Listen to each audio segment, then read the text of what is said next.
jërë ngeen jëf mbokk yi ñu ngi nii toog ak sëñ Mouhamed Ndiaye comme niñ ko xamee nag nit ku nekk am nga histoire nit ku nekk am nga foo jaar ci sa àdduna waaye yow sa bos yaakaar naa ni bokk na ci yooyu yi nga xam ne mën nañu exceptionnel la ci dundu doomu aadama ndax am na fu la yàlla suñ borom jaarale tey ji tamit mu am fu mu la andi loolu nag lañ bëgg a waxtaane ak mbokku jullit yi nga xam ne ñoo ngi seetaan ak mbokku taalibe yi nga xam ne ñoom ñoo ngi seetaan ñu partagé ak yow li nga xam ne moom moo di li nga jot a dund ci sa àdduna expérience bi nga ci jot a am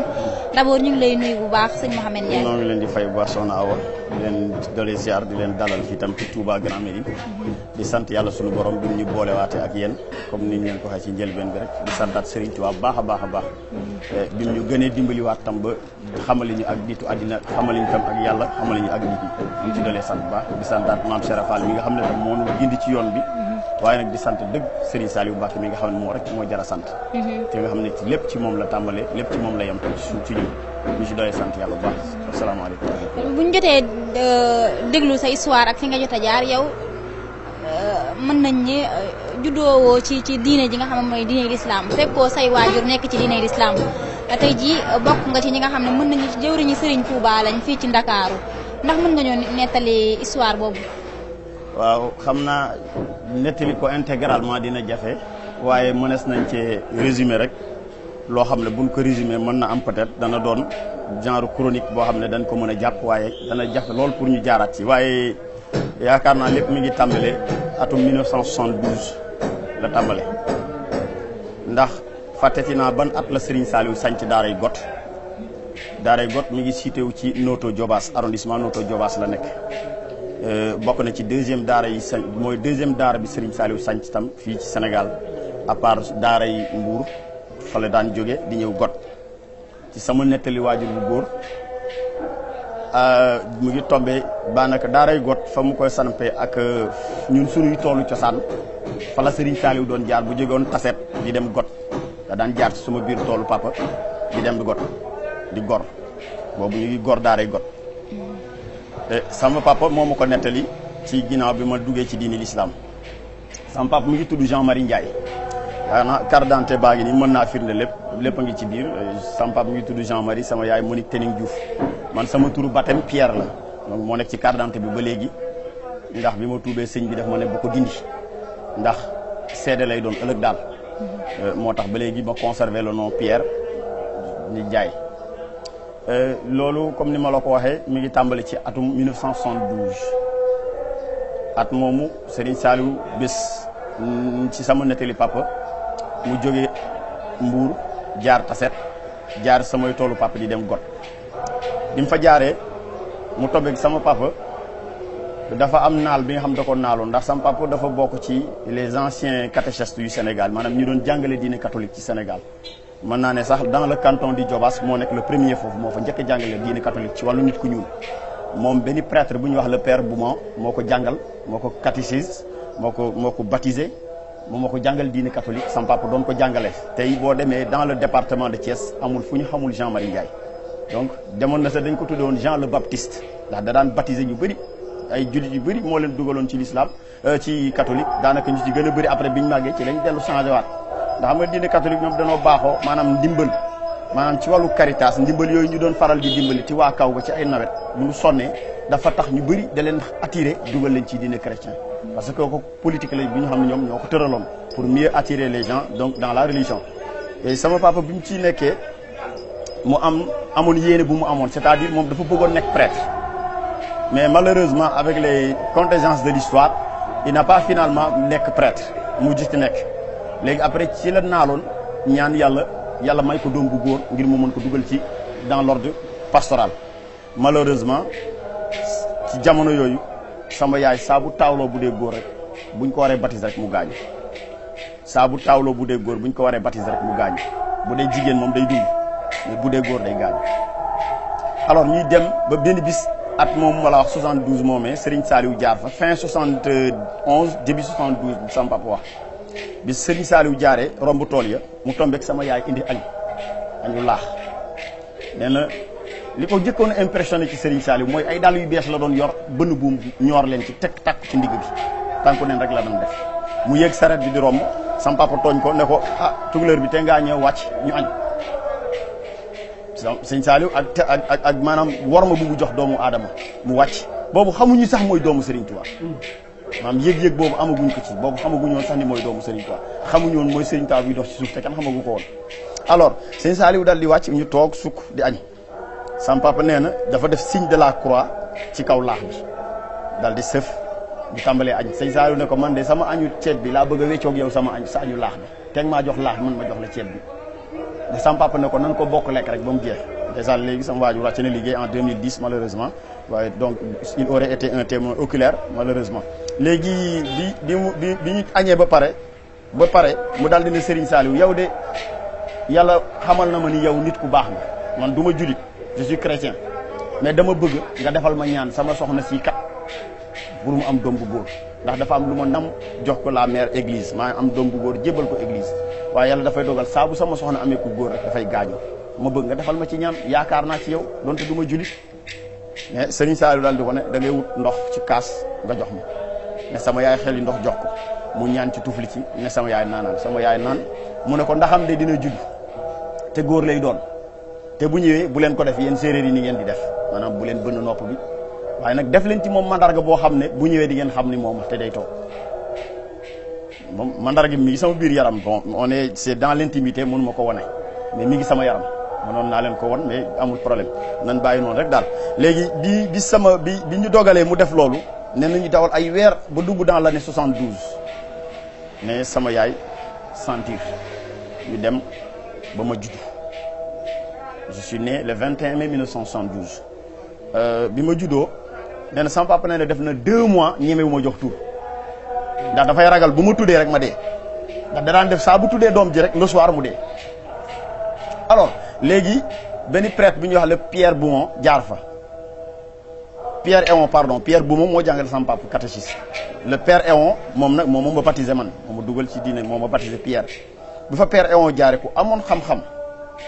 mu daal di ne sama papa kii de da nga ma koy jox ma yóbbu ko baptisé ko te maa koy yar léegi biñ ma yóbboo 2 mois après ñu yóbbu ma église on m'a baptisé le nom de Pierre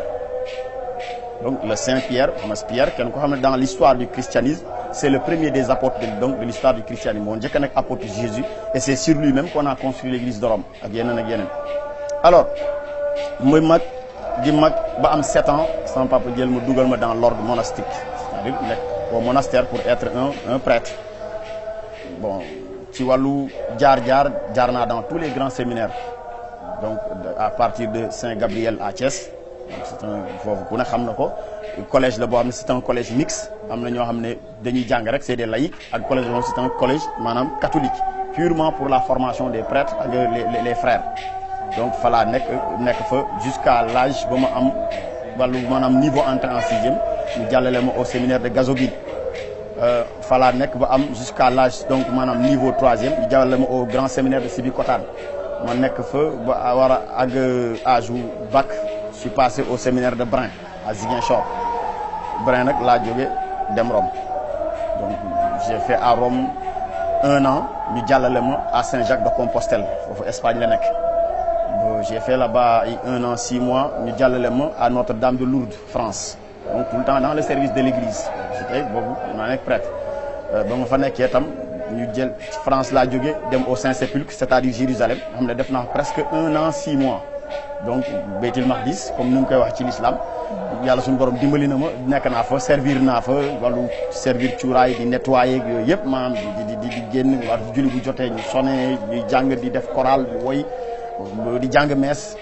ba ni ma ñibbisi waat fii en 90 ñu delluwaat ma à Ziguinchor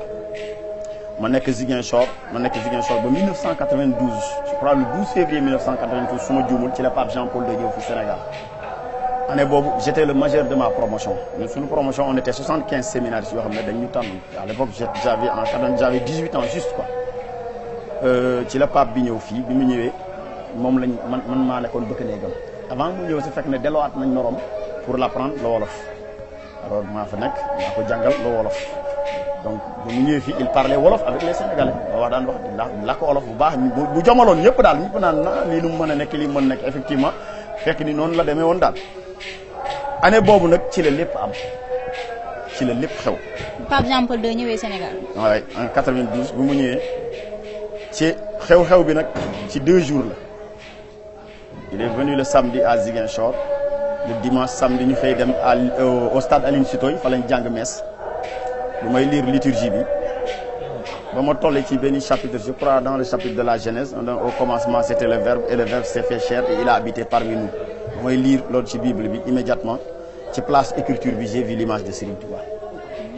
waaw mu mel ni ndoxu seetu muy mel ni luy yëngu daanaka mbind mi gisatuma ko mu doon loo xam ne mu yëm ma lool tey je ne l'ai jamais vu à di yëm ma trop ma dal di mel ni ko miir toog c'est la première apparition ñu dellu le soir au séminaire dama jóge au réfectoire maanaam fi ñuy reere mooy dellu sama néeg j'ai fait ma jàdd def benn escale bu ndaw au niveau de la chapelle pour def prière bu ndaw mën a tëddi ba ma ñëw bay dugg ci buntu chapelle bi ca la ma Serigne Touba feeñuwaat ak jëmm mel ni lu def un rideau sama diggante ak chapelle bi alors mënatuma avancer mënatuma reculer ma daanuwaat une deuxième apparition à l'aube du dimanche boobu moom bi ma tëddee ba guddi ca la ma sëñ bi feeñ woon yow moom sama néeg moom dafay mel ni rek ku yëkkati sama lal yóbbu ko ci kaw asamaan maanaam lépp dafa doon espace te espace bi yëpp nag maanaam jëmu Serigne Touba moo ko wër moom jeex mais bi yoon nag li ma dimbali mooy daf ma woo ne ma Mohamed ñëwal ma yuux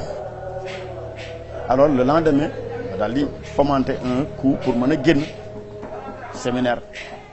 fekk ne à l'époque am na sama benn cousin yàlla na yàlla suñu borom yërëm ko te yàlla na ko suufu Touba oyof Mouhamadou Kay Jon la tuddoon dañ ko affecté woon à l'époque mu jógee dëkk bu ñuy wax Niassia ci Ziguinchor ñu affecté ko à Ziguinchor ci lycée bu ñu CM bi ñuy wax le CM Tété Diédhiou fa la waroon jàngale si alors ma daal di ne man dama bëgg gis cousin boobu parce que man bi ma ñëwee séminaire ba léegi dama war a dem Rome te bu ma demee dootuma ko gis histoire la bi ma inventé nii effectivement man li ma wax ironie du sort ba ma ñëwee Ziguinchor moom laa fa fekk mu nekk lu ma yéem ba tey jii mënuma expliquer loolu nu mu demee alors bi ma demee ba dugg ba murid bi ñor ma ci laa xam ne sëñ Tuubaa defar lépp maam yoon boobu yëpp moo ko fa jaarale alors ma ñëw bu ma gisee cousin bi nag mu ne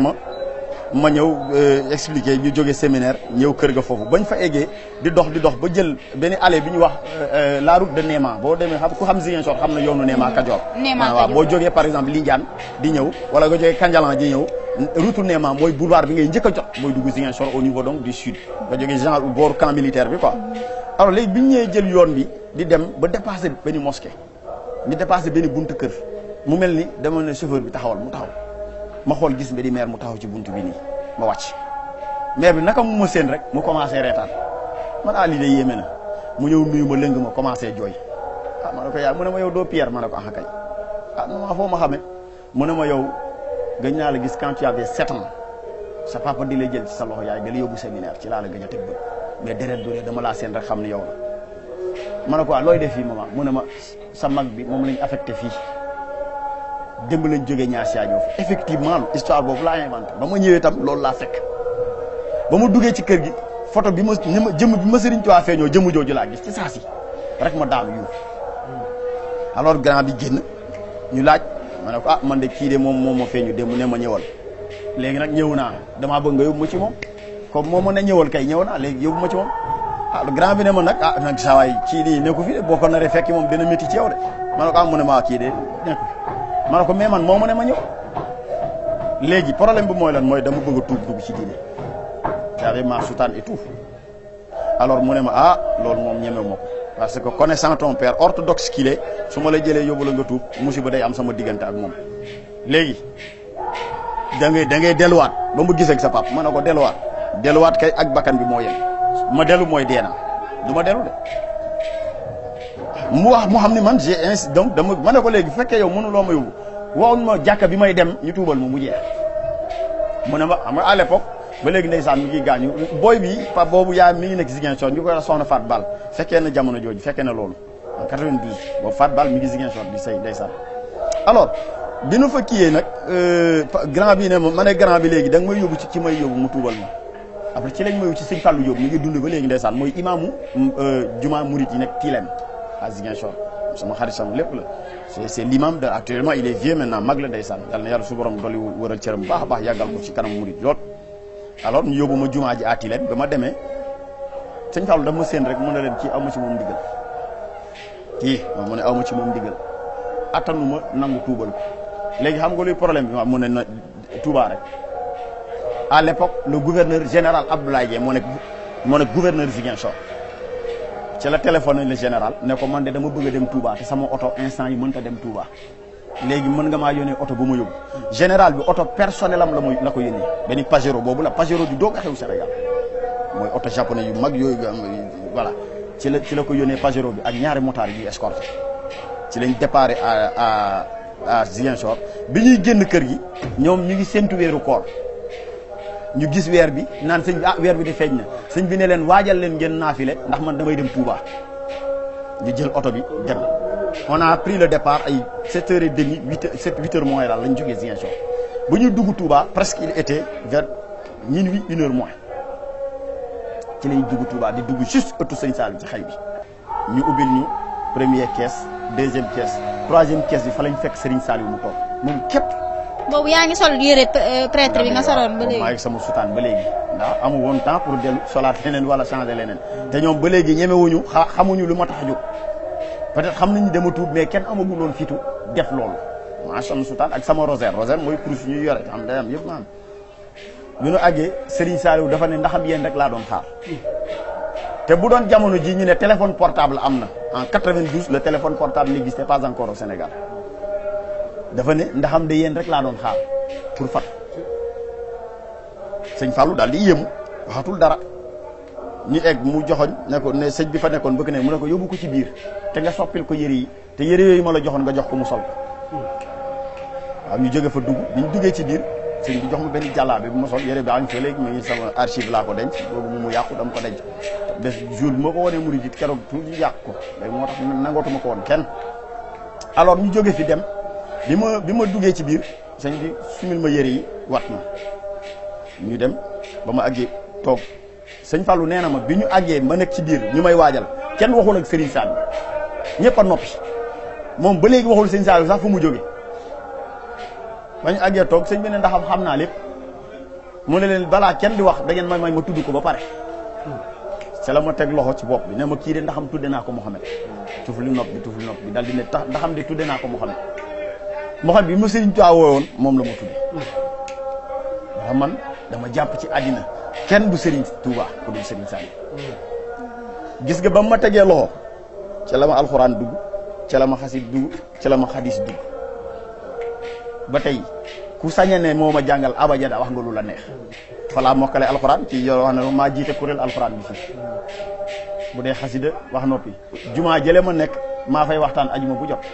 te lu ma wax boo ci tegee baaraam fekk ko ci téere loolu ndimbalu Serigne Touba la ak Serigne Saliou moom ko defal bu ma tuubalee ba noppi muraake la yëkkati jox ma ak kaamil ak enveloppe mu ne ma nag bu ko ubbi ndànk tànk aguloo kaamil bi nag daf ma ne boo àggee na nga seet fu gën a dem loxo ndeyjoor droite je crois mooy ndeyjoor si moom séeréer laa nag dama xam dégg boo demee seetal fu gën a nekk droite à l'extrémité droite nga toog fa te nga ubbi kaamil bi te jàng ma ne ko Mbàkke man kii xaw ma ko man latin laa jàng grec français anglais portugais russe maanaam langue européenne laa xam moom mais arabe moom wax dëgg fa yàlla Mbàkke jànguma ko mu ne ma demal rek boo demee di nga jàng ma ne ko man dama war a delluwaat mu ne ma waaw da ngay delluwaat liggéey bi daa des ma ne ko Mbàkke man su ma delluwaatee gars yi dañ may jël si de mu ne ma demal ma daal di dem ñu delluwaat jël oto bi fa la ñu toog ba bët set bi ñu julee fajar nag ci lañ déparaat wàññeeku Ziguinchor ci lañ ñib si Ziguinchor dem directement daara jë ma toog fa ban fa àggee police lañ ci fekk mu may xaar waaw def nañ avis de recherche nee nañ ko ni fii la mujje bañ fa ñëwee nag police yi daa fekk ñu ñëwee dañ ma mën a yóbbu ma effectivement seen liggéey lañ nekk ndax dama génn en flagrant délit te j'étais sous leur responsabilité kon c'était normal ñoom ñu gestu ba xam lu waral loolu c'est la loi c'est normal j'ai compris mais mbokku taalibe yi foofu moom dañu commencé xaacu sëñ bi ne leen deet sëñ Saliou nee na liggéey bi daa des baleen ko mu dem bu ci kenn dugg suñu yoon new ci gars yi yóbbu ma amale en prison à l'époque il y a un journaliste qu'on appelait Balabas wala Bass Diallo gaañu na léegi il était à RTS Ziguinchor moo ko yor moo doon reporter RTS Ziguinchor année boobu def na ma sax interview ñu tëj ma kaso pendant 3 jours def naa fa 3 jours weeru koor falaa woor ba ma tuubalee nag dafa ne nag na nga tàmbali ndax jullit commencé nañu koor kon nag tàmbali te bis ni ko tey jullit nga ci laa tàmbale koor sama 3 jours kaso gu moom mën naa ne taw feexu Serigne Touba ndaxte lu neex rek laa ci gisuma ci dara lu ma naqari ba nu àggee ñu yóbbu ma war ma dugal ci biir dama ne du ma dugg war ma dugal ci biir prison bi dama ne du ma dugg ci résumé laa nekk ndax mbir lépp mënu ma ko di ko yaatal ci tënk la rek commissaire bi mu ñëwee da leen ne yow kii lu muy xataraayu nii ñu ne ko kii de dañ ko jàpp di ko dugal mën a du dugg mu ne pourquoi comment lu tax du dugg mu ne ma yow comment lu tax ñu lay dugal kase nga naan doo dugg ma ne ko man lu ma def ba may dugg ci kaso mu ne ma kon léegi lu tax ñu indi la fi ma ne leen dama tuub dugg ci l'islam moo tax ñu ne dañ may dugal ci kaso commissaire bi dafa sabal allahu akbar la wax lan leen ne gars yi xanaa ne da ngeen dof waaw mu ne ko mu ne léegi dama bëgg ngeen bàyyi ko bàyyi leen mu ne ma ñëwal mu convoqué mu commissariat ma dugg ci biir bureau mu daal di woo gardien leen dégagé leen yëpp table yeeg tout dégagé leen ko teg ko benn béréb ñu dégagé teg ko benn béréb mu woote këram ne soxnaam si nag mu wutali demal marché nga wutal mu matelas ci yooyu di def nii nuñ koy waxate sax mu ngoog matelas sor ñu indil ma ko wutal mbàjj bu bees indil ma ko soxna si dem jënd yëpp indi mu lal matelas bi lal mbàjj ne ma saa yi tëddal ma tëdd mu ne ma tëddu kaso lañ la indi woon waaw mu ne ma yaa ngi kaso léegi xanaa bureau commissaire moo gën a wóor ci kaso fii kay kenn du la fi jëlee tey mënoo fi jóge 3 jours yi bureau mu laa nekk ba lépp ba ñu mujjee après bi ñu xamee boobu à l'époque le shérif Aïdara était là-bas Aline Aïdara ndeysaan ñëw na bëgg kat foofu seet si ma presque daanaka képp kuy bokku diine rek bokku jullit yëpp keroog ku ci ne rek ñëw nga fa di ma ziar 3 jours yi durant Baye Fall yi dañu assiégé le poste du commissariat dañuy zikkar ba jant bi soo ñu xëy di ko def ba bët set fa la ñu nekk assiégé ko ne tant que bàyyiwuñ ma kenn du fa jóge ba ñetteelu jour bi nag ci lañ ma doog a bàyyi ma delluwaat jumaa je na ma sëñ bi waxoon ma tàmbali dama ubbi alxuraan bi rek commencé lire alif lam mim zalikal kitab laa rayba fiihi ila axir aaya ba keroog aaya yi jeex keroog alxuraan bi jeex loolu mu doon lu ma yëm lool boobu ba léegi itam xadis boo ma ci teg mën naa la ko tegal wax la lii ak lii ak lii ak lii la xasee sëñ Tuubaa yi moom noonu donc kon kooku moom kéemtaan la première deuxième kéemtaan bi la bi ma sëriñ bi feeñoo ak bi ma sëriñ Saliou defar. léegi église bi est-ce que jéem nañ la recherche ñëwaat xool si la wala ñëw nañ ba fii loolu délégué de quartier bi Ablaye Ngom seede la ci na année je crois que c'est en 98 19 ci lañ ñëw fii def recherche ba fekk si ma fi indi benn oto ak une valisette presque une mallette des millions et des centaines de millions ñëw ne ma dañu bëggoon ma dellu si waat à l'époque le pape n'était pas encore mort le pape sama xarit la woon ndeysaan ñu jegante woon trop un ami à moi mu ne nag noo leen mën a def il faut ngeen rechercher ko ngeen indi laatal ma ko ñu rechercher ba egsi fii fekk ma fii Grand Médine boobu man maa nekk ci jumaa bi di noor ba léegi maa fa ne bi ñu ma fekkee ci Grand Médine sama néeg bi ma nekkoon basang laa fa lal tëdd basang bu xotteeku yépp nekk complètement dans le dénuement complet mooy ma fekkee dañ mën a yow c'est pas possible yow lu la jaral bi tu as laissé le luxe pour le dénuement ma ne leen ce dénuement là équivaut au paradis du luxe bu dee luxe si noonu ngeen ko gisee man je préfère le dénuement que le paradis du luxe ndax man je sais que ce que je ressens actuellement man li may ressentir sama bopp maanaam amul benn luxe bu ko mën a remplacer sama xol ndax maa ngi doog a dund je viens de vivre noonu la demee après il moo dañ jéem a proposé pour ma mën a kii man ne leen non merci man koy Serigne Touba rek Abdoulaye Ngom mooy délégué de quartier moo ko fekkee il est vivant il est là tout le temps mbokk taale bu baax la ndeysaan voilà kon man côté boobu noonu la demee. jamono boobu sa waajur. sama waajur mi ngi fi yi dund. et bi loolu amee pour delluwaat ci sama waajur ay problème yu sérieux am nag ndax sama waajur dama ko bëggoon soxna si dama ko fonkoon bëgg ko torop ba tollalewu ko dara ñoom ñëpp nag sama waajur yi góor ak ku jigéen moom mu ngi dund yàlla na yàgg. ma jaaxle lool ci sama diggante ak moom mbaax du yàqu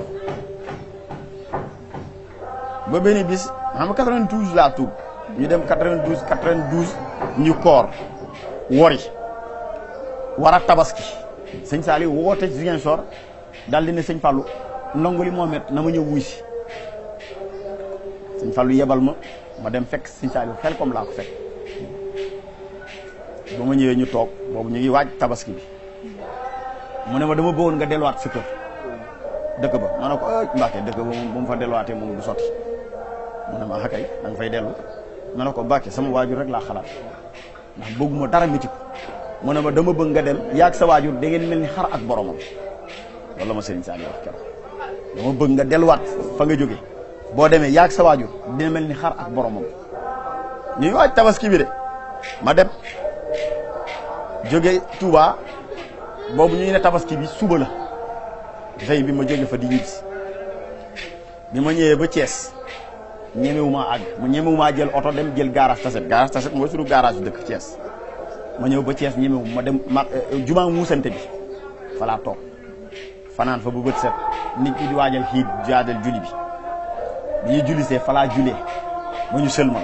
ma dem jël oto ñëw bu ci buntu kër gi toog ki ma may soxna fii mu ne actuellement sama jabar bi papam Serigne Baara la tudd Serigne Baara Ngom moo ma fekk ci buntu kër gi ñemewu ma dugg damaa ñëw ba ci kii sàq mooy fi ñuy def dugub yi ci dëkku séeréer yi ma ñëw toog ci sàq yi ñemewu maa dugg ci biir kër gi moom daal moo génn nii rek seen ma dal di ñëw fekk ma fa ne ma yow looy def fi ma ne ko man dama doon ñibbi si waaye ñemewu maa dugg boobu fekk nañu dégg ne tuub nga dégg nañ ko boobu sama papa dégg naa mi ngi aalu naan bu ñëwee fi da koy rey ak ba ma ñëwee dinaa ko def nangam ak dina xam man ak moom la dégg naa problème yu nekk créel na ko sama yaay ci xibaar yi ma doon dégg léegi ma toog ñemeetuma dugg sëñ bi ñëw ne ma kaay moo jël samay bagage dugg ak moom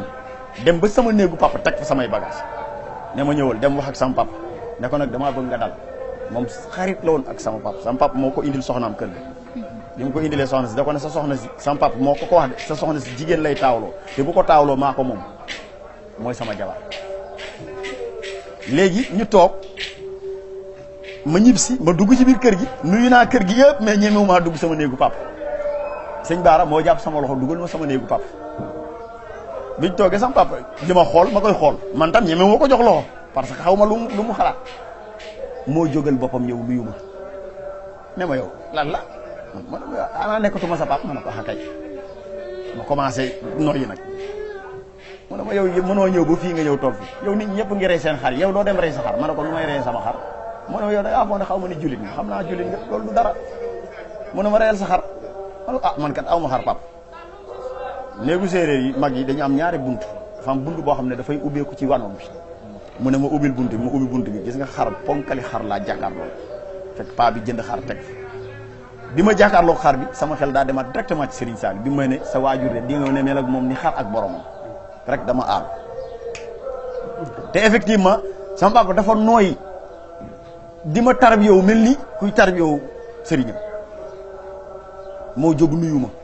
moo jóg tànk ndox jox ma naan ñëw ne ma yow lan la lu xew ma ne ko dara mu ne ma da ngaa foog ne man yëg nga tuub naa man mu ne ma léegi yow da nga foog ne man du ma la def dara yow sama xarit nga léegi demal rey sa xar comme ñëpp ma ne ko lu may ban xar laay rey mu ne ma ubbi mu fekk jàkkaarloo xar bi xar boobu laa def tabaski c'était ma première tabaski c'était en 96 non 93 première tabaski parce que dama tuub 92 ci fin 92 bi ci lañ woor ñu woor fekk 92 jeex ñu entamé maintenant le début 93 sëñ bi yebal ma foofu presque daanaka 2 mois wala 3 mois laa def ñu sëñ bi delluwaat ma dëkk noonu la mbir mi demee fan lañ jógee maag sama papa dañu nekk ay xarit dama may jàmm man bu dem na ba boobu avant may am soxna sax dama daan wut samay xaside yi bu ma doon ñëw Dakar fi moo doon tëj sama néeg sama sijaada bi mu daan julee da ko daan denc sama satala bi mu daan jàppe da koy jël yóbbu ko ci néegam di ko giganikoo ba keroog may ñibbi nee na man samay bagage kenn waru leen laal sama néeg da ko daan tëj gan bu foor donc moo mënoon tax mu tijji ko nga tëdd toujours saa mu ñibbisee su ma jógee Dakar ñëw fa rek moom mooy jox satala ne ma sa satala baa ñu fi de sa téere yi de laaluma leen ndax yaakaar naa waruma mën a laal sa téere yi ma ne waaw bàyyi ko foofu rek yow daal dee leen di garder rek moom jëlee si siyaada nga dem julli ji waxtu julli bu jotee moom mooy njëkk a soñ ne ma saa yi daa mel ni takkusaan jot wala daa mel ni tisbaar jot na de wala daa mel ni gée jot na de fa la jógee di dëkk ba am na benn Cheikhu Serigne Touba bu fa nekk su magal jotee wala lenn jot ñuy laaj ay addiya sama papa moo ëppale lu mu doon joxe addiya te ne ko loon jullite saa ma waajoon di dem Touba da daan yëkkati par exemple 2000 francs ne ma 2000 yi de dama bëgg nga yóbbul ma ko addiya Serigne Touba ba benn bis ma dem magali ñibsi ma ñëw mu ne ma Mamadou ma ne ko Mbàkke mu ne ma kaay mu ne ma toogal ma toog mu ne ma dama laa bëgg a nettali seen jumaa ji nu mu mel ma ne ko yow Pape foo xamee sunu jumaa nu mu mel mu ne ma moom bii sëñ Saliou fii la ma jëlee yóbbu ma fa ma ne ko ambo waaw ma ne waa léegi waxal bu fekkee ni noonu la moom danaa xam ndax fa laa jógee mu ne gis nga bi mu ma yóbboo seen jumaa ji nee na benn basang lañ toog maag moom basang bi moo ñu yóbbu ba ci biir jumaa ji nee na ma tiim jumaa ji di xool Serigne Saliou di ma woon bërëb yi par bërëb nee na ma yóbbu na ba seen bërëbu Serigne bi mu ne loolu nga xam ne dafay tàkk mel ni kii ma ne ko ah papa yooyu ay or la de Sëñ Tuubaa rek ko am or la de mu ne ma waaw mu daal di moom mu ne suufu jumaa ji am na ay robinet yu fay xel yi ci benn affaire bu gudd ma ne ko loolu mooy sooroor bi lu fay xel yi mooy robinet Maam Jaara fa la ñuy jàpp mais mu décriral ma jumaa ji de telle sorte que dama mujjee yéemu te sama papa mosul àgg Touba xamul sax mu demee du mos ta seetaan télé sax bay gis Touba ndax dëkk kaw pa mag yi moom xamul yooyu. surtout bu fekkee nekkuñ ci diine l'islam ak yu mel noonu sax. waaw bu doon dafa nekk sax ci diine l'islam on peut comprendre mais sama papa il est mort dans le christianisme. te sama papa je vous l'ai dit que c'est le premier catéchiste du canton de Diobass moo njëkk a jàngale catéchisme ci Diobass ci nit ku ñuul avant muy gaañu décoré nañ ko ci loolu bokk donc en tant que premier catéchiste noir donc dans le canton de Diobass le canton de Diobass mooy premier canton du nord au Sénégal premier canton au sud mooy le canton de Niassia ay xam nga Sénégal temps durant l'époque coloniale dañ ko division ay canton ci canton Kajoor la bokk Diobass moo mujjee ci Kajoor bi Kajoor daanoo moo fa mujjee les derniers guerriers du Kajoor Diobass lañ ñëwoon sanc daw laqu foofu loolu histoire boobu ku ne xam na ko ci wàllu di jàng histoire Diobass xam nañ loolu. léegi sa yaay nag moom. sama yaay ba léegi mi ngi dund Monique te ñu ngi Juuf la tudd catholique la mi ngi continuer di dem église ba tout dernièrement Pâques chaque feetu catholique bu yotte damay dem jënd ay bagages yóbbul ko mu feetu comme tout le monde parce que c'est ma mère dama ko war a tarbiyewu ndax loolu la ñu l'islam sant l'islam dina abudullah wa taqu rabbakum walil walidayni ihsana na ngeen ragal yàlla te ngeen topp ki mu leen yónni waaye nag na ngeen rafetal seen diggante ak seen waajur waxu ñu jaamu suñuy waajur ah mais dañu rafetal suñu diggante ak ñoom kon nag ndigal boobu moom laa wéyee maag moom ay xarit lanu sama yaay dama koy toggal dama koy fóotal dama koy balel te sama soxna fa lay nekk avant may jël soxna lépp laa doon defal sama yaay su ma jógoon Dakar dem dëkk ba sama yaay dootul toog dootul fóot dootul taxal dootul root maay tarbiyo di def lépp di ko idil ngir loolu l'islam wax alxuraan wax ma di ko dund ngir ma mën a sàkku ndimbal ci suñu borom te loolu moonu war donc ba ma duggee ca laa jàng lépp sama xarit la sama lépp la léegi xam naa ne des ci waxtu yu bari waaye lan nga ñu mën a tënkal ci diir bi nga xamee def nga ko ak Serigne Saliou ci kaw suuf laataa muy làqu maam Serigne Saliou dund ma ak moom dund toog nii lu bëri daal mais lu mu néew def naa ak moom bu ma ko calculer lu toll ci juróom-benni weer ndax dafa daan jékki-jékki woolu ma dem soit ma fekk ko Xelkom soit ma fekk ko Touba ma fàttali la benn bis am na benn bis si Serigne Saliou ma jóge fii Dakar dem di ko ziar ba ma ñëwee damaa fekk ëttu xay bi fees bu ci buntu jumaa ji kenn mënul jàll ma ñëw di raam ba jéggi tali bi ba toog ci buntu kër gi fa laa toog damaa jékki-jékki am ndaw moo ma fëgg ci dënd bi ba ne ma kaay wuy Serigne Saliou ma ne ko man waaw non saa yi da ngay wax rek man fii daanaka fii laa fanaan Serigne Saliou fu ma gisee mu ne ma xanaa du yaay Mohamed ma ne ko waaw mu ne ma Serigne Saliou nee na nga wuy ko def ma ne demal ci biir nit ñi jéggil nga jàll am na ndongalu toog weeru ci miir bi Mohamed la tudd wax ko mu wuy si ma ah man tam ma jóg di jéggi di jàll gis nga bu ma demee ba nga xam toll naa maa ngi Serigne Saliou comme ak 10 mètres sama tànk dañoo damm mënatuma dox dama lagg ci saasi di ram di dem di jooy ba ma àggee daf ma déy ci nopp ne ma Mamadou ma ne ko Mbàkke mu ne ma ñaan gu nangu loo ciy jooy loo ci mën loolu namm ma ñaanal la ko ma ne ko Serigne Saliou ma ne ko la ma nekkoon fa ma nekkoon dama daan servir yàlla 3 heures du matin dama daan jóg di sonné yore église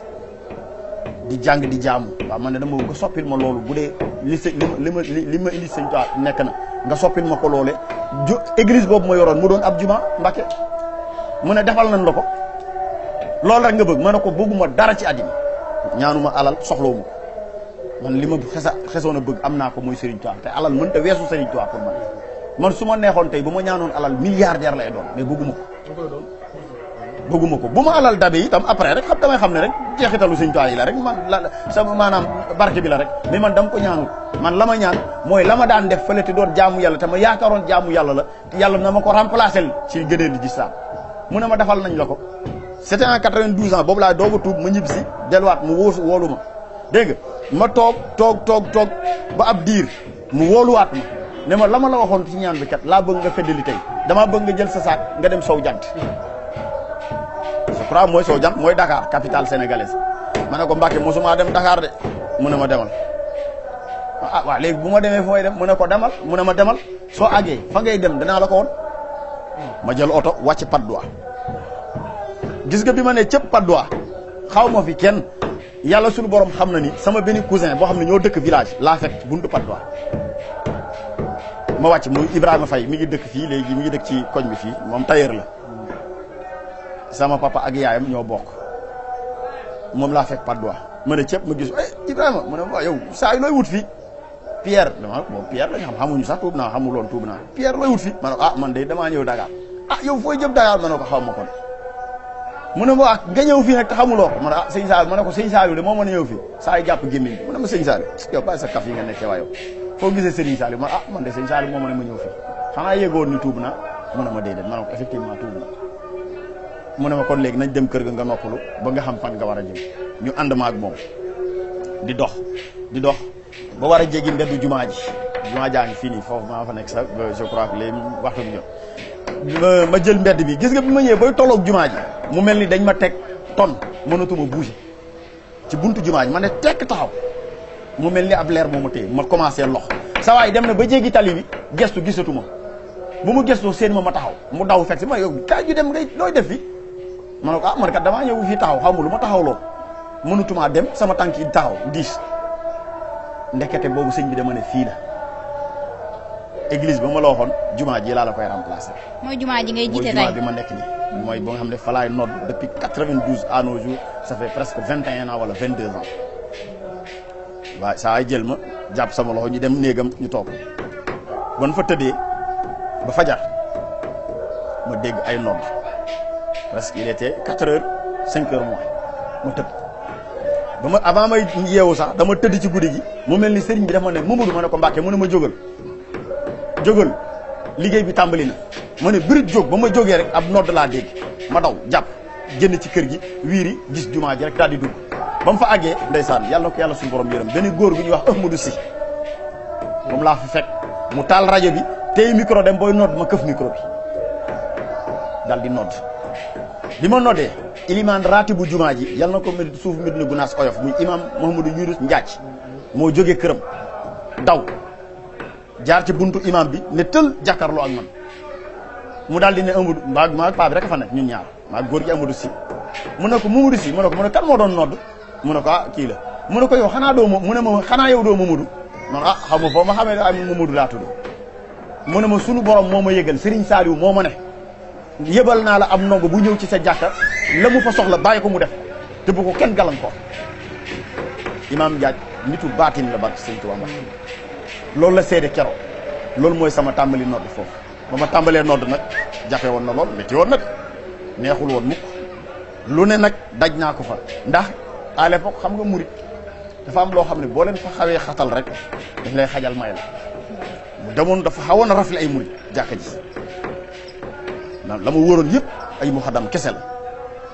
tey ji macha allah sant yàlla ñoo ngi fay julli si bu baax a baax a baax a baax néew ma maa tax de waaye lu ci gën a bëri liggéey naa ko te Grand Médine gi ma ne néew ma fi defar naa fi ay nit de waaye ñu gën a bëri buñ jekkee sama jëmm tax na ma ci sant yàlla nag ndax loolu laa doon ñaan suñu borom ngir nit ki la ci de tey man maay benn jeune boo xam ne mën naa ko waat ci Grand Médine fu ma dugg mën naa fa ne def lu ma neex ndax ñëpp mu sopp ngir la ma Serigne Saliou defal fu ma dem du murit du tijaan du layen du xaadir du keneen fu ma dem cër bi ma fa am kenn amu ko li ma am Grand Médine benn doomu Grand Médine amu ko te loolu Serigne Saliou ma ko defal. boobu ba léegi yow yaa ngi fi. ba léegi maa ngi fi maa ngi Grand Médine ba léegi maa yor jumaa ji maa yor lépp nee naa la ajuma ba jot maa fay waxtaan. te du alxuraan du xadis. naa bés dina am. ma invité leen incha allah bu may xutba bu may waxtaan ma invité leen ngeen ñëw fekkee si ko bu soobee yàlla. jërëjëf xam naa li liñ ko olof Njaay di waxee di duuf ci nag mi yëpp xajandoowul ci cin xam naa duñ yam fii incha allah Touba boo fa ñëwee tamit dinañ gën a yaatal waxtaan ak yu mel noonu sa histoire lan nga ci mën a tënkal nga tàggoo waale ko.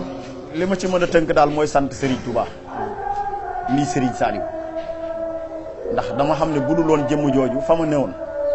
ku dul Serigne Touba mënoo ma faa jëlee fa ma newoon na nga am raaye bu ne na nga am kattan bu ne na nga doon wëliw na nga doon xudbu na nga doon maamun na nga doon imaam na nga doon loo mën a doon man fa ma Serigne Touba jëlee ku dul woon moom mënoo ko. moo tax sama bakkan sama dund dama ko résumé tudde ko Serigne Touba man xoolal soxlawuma ajana lijjantiwuma safara la maam Cheikh waxoon gars yi laa wax de lijjantiwuma ajana lijjantiwuma gis nga bu ma deewoon ba suñu taane ma demal safara fa laay dugg moo ma neex yàlla dugal ma safara sant naa yàlla ndax xam naa kon dund naa ajana ba ma nekk ci suuf ndax dund naa Serigne Touba